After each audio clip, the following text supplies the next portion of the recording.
नमस्कार दोस्तों। आज की कहानी रविन्द्रनाथ टैगोर की कहानी है। कहानी का नाम है लेन देन, या फिर हम इसे कह सकते हैं दहेज। आओ शुरू करते हैं कहानी लेन देन। 5 लड़कों के बाद जब लड़की पैदा हुई तो माँ बाप ने बड़े प्यार से उसका नाम रखा था निरुपमा। इस घराने में ऐसा शौकीनी नाम इसके पहले कभी सुनने में नहीं आया था। अब तक अक्सर देवी देवताओं के नाम पर ही सबके नाम रखे जाते थे, जैसे गणेश, महेश, सीता, पार्वती आदि। इधर कुछ दिनों से ही निरुपमा की सगाई की बात चल रही थी। उसके पिता रामसुंदर ने बहुत तलाश किया, परंतु पसंद का कोई लड़का ही नहीं मिला। आखिर जबरदस्त राय रईस के घर में उनके इकलौते लड़के की उन्हें टोह लगी। हालांकि राय बहादुर के बाप दादाओं की जमीन जायदाद और धन दौलत बहुत कुछ खत्म हो चुकी थी, किंतु था वह खानदानी घराना। वह पक्ष की तरफ से 10,000 रुपये नगद, काफी से ज्यादा दहेज की मांग पेश हुई। रामसुंदर बिना कुछ सोचे समझे इस बात पर राजी हो गए, कारण उन्होंने सोचा कि ऐसे अच्छे लड़के को किसी भी तरह हाथ से नहीं जाना चाहिए। किंतु रुपए का इंतजाम आखिरी दम तक कोशिश करने पर भी नहीं हो पाया। बहुत कुछ गिरवी रखकर बेचकर बहुत कोशिश करने पर भी 6-7 हजार की कमी रह ही गई। और उधर ब्याह के दिन करीब आ पहुंचे। अंत में ब्याह का दिन भी आ गया। बहुत ज्यादा ब्याज पर एक ने बाकी रुपए देना कबूल भा लिया था, किंतु वक्त पर वह लापता हो गया। विवाह मंडप में बड़ी भारी काय काय मच गई, बड़ी भारी नाराजगी फैल गई। रामसुंदर ने राय बहादुर के हाथ जोड़े, खुशामद की और कहा, शुभ कार्य पूरा हो कर लेने दीजिए, आपके रुपए मैं जरूर अदा कर दूंगा। राय बहादुर बोले, बगैर रुपए पाए लड़का मंडप में नहीं जा सकता। इस अप्रिय घटना से घर के भीतर औरतों में रोना सा पड़ गया, और इस भारी मुसीबत का जो मूल कारण है वह ब्याज के कपड़े पहने, गहने पहने, माथे पर चंदन लेपे चुपचाप बैठी थी।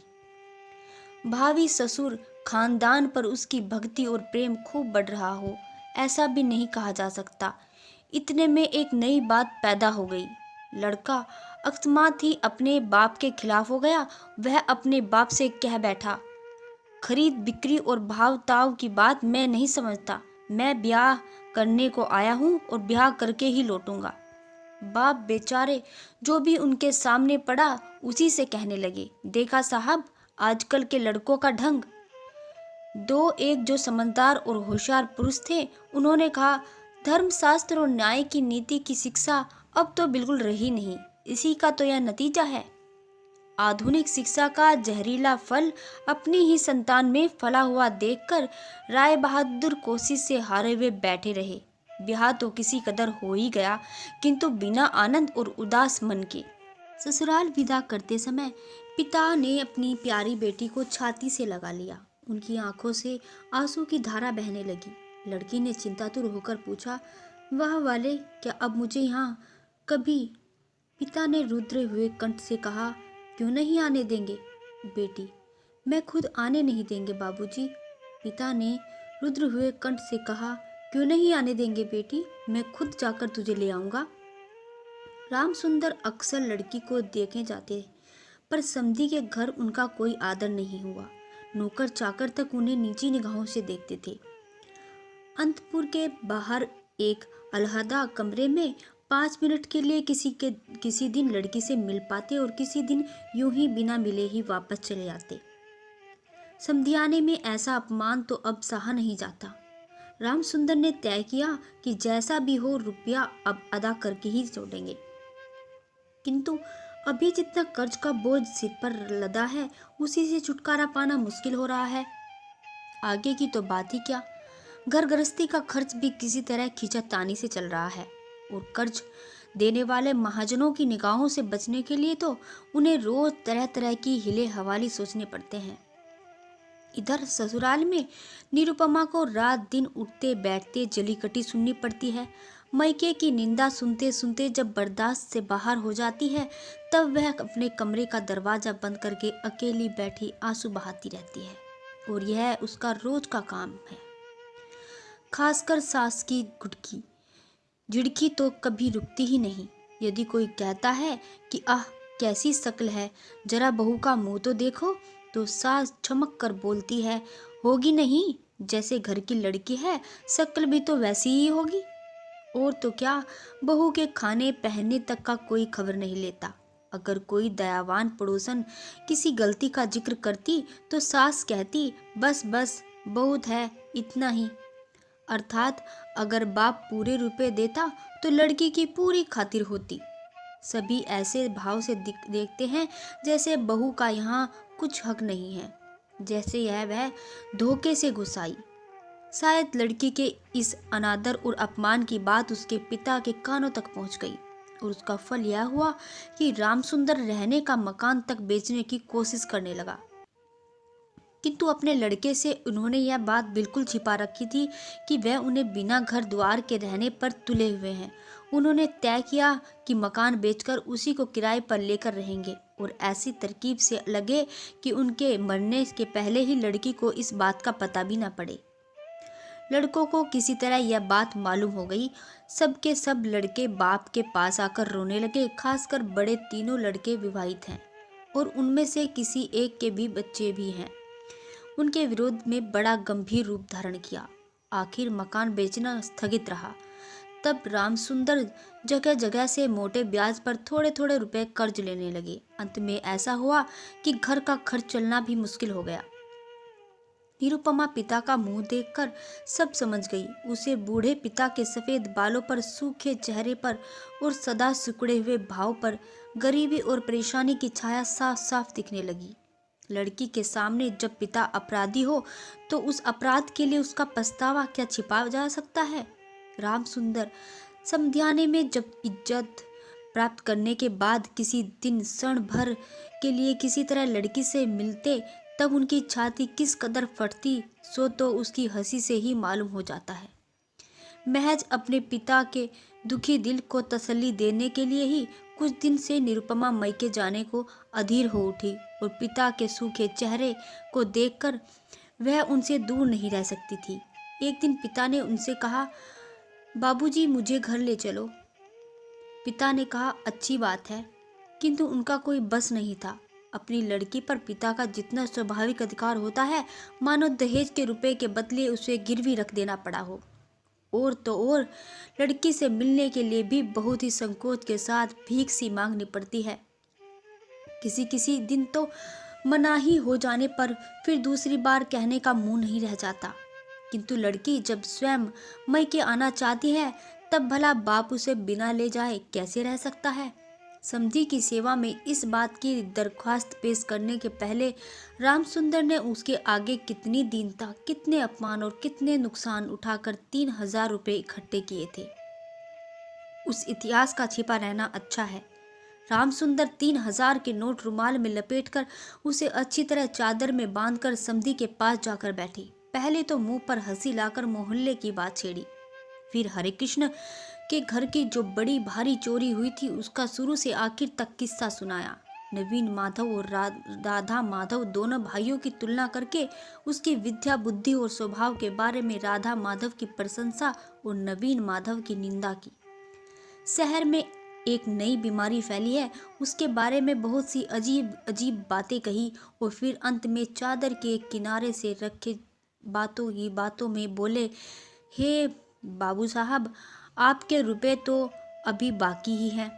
जब आता हूँ तभी सोचता हूँ कि कुछ लिए चलूँ, पर चलते वक्त ख्याल ही नहीं रहता। अब तो भाई बूढ़ा हो चला हूँ। इस तरह एक लंबी भूमिका बांधते हुए पसली की 3 हड्डियों के समान उन 3 नोटों को मानो बहुत ही आसानी से बड़ी लापरवाही से निकाला। ले देकर सिर्फ 3,000 के नोट देकर राय बहादुर ठहाका मारकर हंस पड़े और बोले, अजी रहने दो, इन्हें अपने पास ही रहने दो, मुझे नहीं चाहिए। और एक प्रचलित कहावत का उल्लेख करके उन्होंने कहा कि जरा से वास्ते क्या हाथ गंदे करें। इतनी बात को जानने के बाद लड़की की विदा करने की बात किसी के मुंह से शायद ही निकलती। किंतु रामसुंदर ने सोचा, रिश्तेदारी का संकोच अब मेरे लिए शोभा नहीं देता।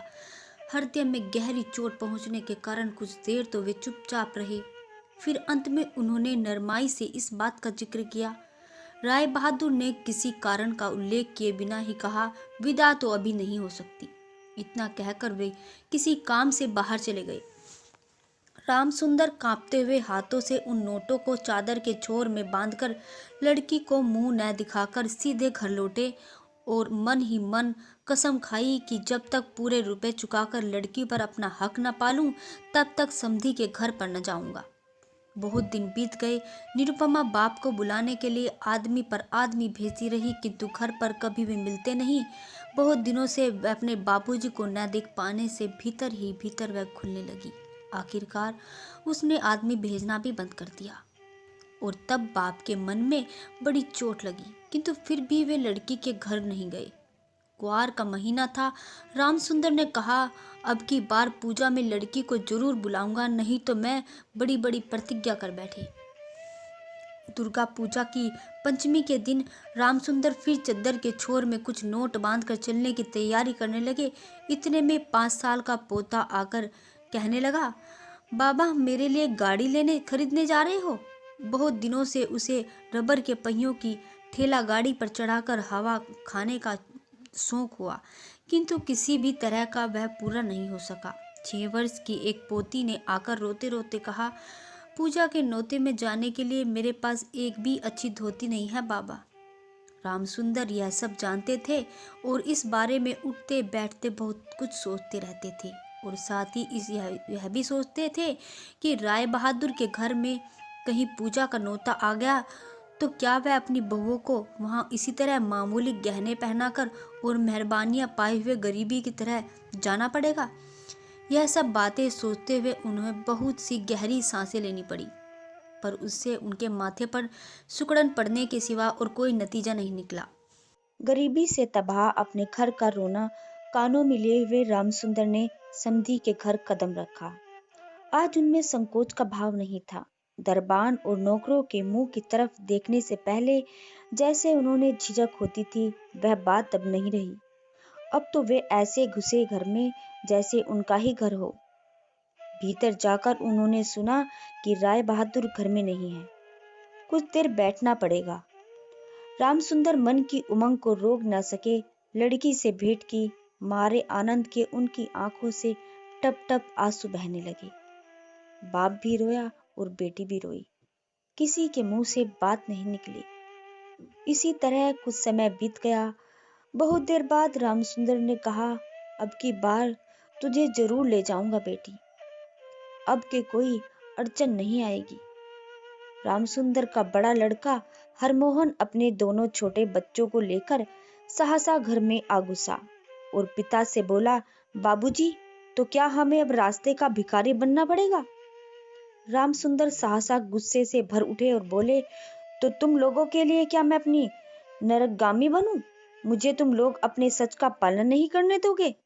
रामसुंदर ने अपना मकान बेच डाला था और इस बात का भी उन्हें ठीक और काफी इंतजाम कर लिया था कि लड़कों को किसी तरह मालूम ना पड़े। किंतु आश्चर्य है, फिर भी उन्हें मालूम पड़ ही गया। इससे लड़कों पर उन्हें कितना गुस्सा आया कि वह आपे से बाहर हो गए। लड़के के साथ पोता भी था। वह भी उनके दोनों घुटनों को जोर से पकड़कर मुंह उठा उठाकर कहने लगा, बाबा बाबा मेरी गाड़ी। रामसुंदर सिर झुकाए खड़े रहे। कोई जवाब न पड़ने पर बच्चा निरुपमा के पास दौड़ गया और बोला, बुआ जी मुझे एक गाड़ी ले दोगी? निरुपमा सब समझ गई, बोली कुछ नहीं।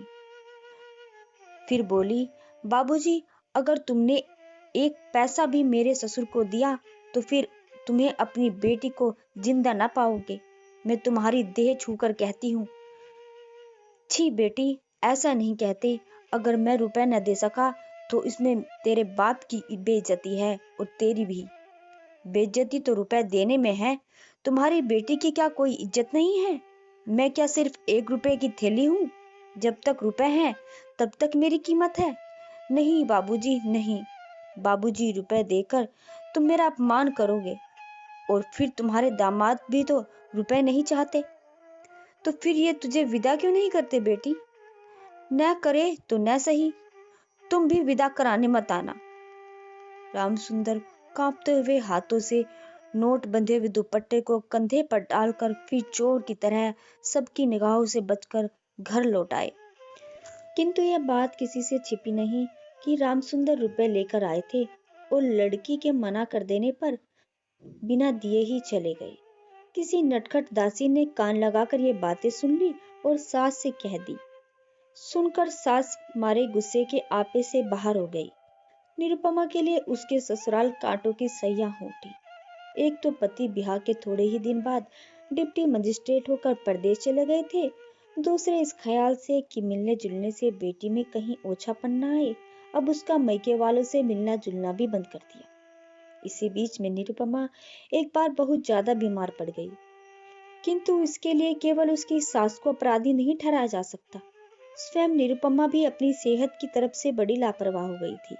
कार्तिक के महीने में जबकि काफी ओस पड़ती है, सारी रात सिरहाने की खिड़की खोलकर सोती और रात भर उघाड़ी पड़ी रहती। खाने पीने का भी कोई ठीक नहीं था। दासियां कभी कभी कलेवा लाना भूल जाती तो वह अपने मुंह से याद भी न दिलाती। उसके मन में यह बात खूब गहराई तक बैठ गई थी कि वह अब इस घर की दासी है, मालिक मालकिन की मेहरबानी पर जिंदगी बसर कर रही है। किंतु यह भाव भी उसकी सास को बर्दाश्त न था। अगर खाने पीने में बहू की तरफ से कोई लापरवाही देखती तो झट से कह बैठती, नवाबों की बेटी है ना, गरीबों के घर का खाना क्यों रुचने लगे। कभी कहती, देखो जरा शकल तो देखो कैसी हो रही है, दिनों दिन जली लकड़ी सी हो रही है। अंत में एक दिन निरुपमा ने सास से बड़ी विनती के साथ कहा, माँ, बाबूजी और भाई को एक बार बुलाकर दिखा दो ना। माँ। सास बोली, बस सब मई के जाने के ढंग है, कहने से कोई विश्वास नहीं करेगा, किंतु बात यह सच है कि जिस दिन शाम के वक्त निरुपमा की उल्टी सांस चलने लगी, उसी दिन पहले पहल उस डॉक्टर ने देखा और वह उसी दिन उसका इलाज का आखिरी दिन हुआ। घर की बड़ी बहू मरी, लिहाजा खूब धूमधाम के साथ अन्योष्टि क्रिया की गई। प्रतिमा विसर्जन के समारोह के संबंध में जैसे राय बहादुर चौधरी की लोक प्रसिद्धि प्रतिष्ठा है, बड़ी बहू की दह क्रिया के विषय में भी राय बहादुर की वैसी ही नामावरी है। ऐसी चंदन की लकड़ियों की चिता आज तक किसी ने देखी नहीं थी। फिर श्राद्ध भी ऐसे ठाट-बाट से हुए कि जो सिर्फ राय बहादुर के घर में ही संभव था। सुनते हैं उसमें कुछ कर्जदार भी हो गए थे। रामसुंदर को सांत्वना देते समय लोग उनकी लड़की का कैसे धूमधाम के साथ दाह हुआ उसका विस्तार से वर्णन करने लगे। उधर डिप्टी मजिस्ट्रेट की चिट्ठी आई कि मैंने यहाँ मकान वगैरह का सब इंतजाम कर लिया, अब जल्दी बहू को भेज दो। राय बहादुरी ने जवाब दिया, बेटा तुम ही यहीं पे चले आओ, अब दूसरी लड़की से तुम्हारी सगाई तय हो गई, सो तुम जल्दी छुट्टी लेकर यहाँ चले आओ। अब की बार लड़के के ब्याह में राय बहादुर को 20,000 रुपए नगद मिले और वे भी हाथों हाथ वसूल कर लिए गए। धन्यवाद। ऐसी ही आनंदपुर कहानियाँ सुनने के लिए हमारे चैनल पीसफुल कहानियों को सब्सक्राइब करें, लाइक करें और शेयर करें और हमारे चैनल पीसफुल कहानियों के परिवार का हिस्सा बन जाएं। धन्यवाद। भगवान करे आपका दिन शुभ हो।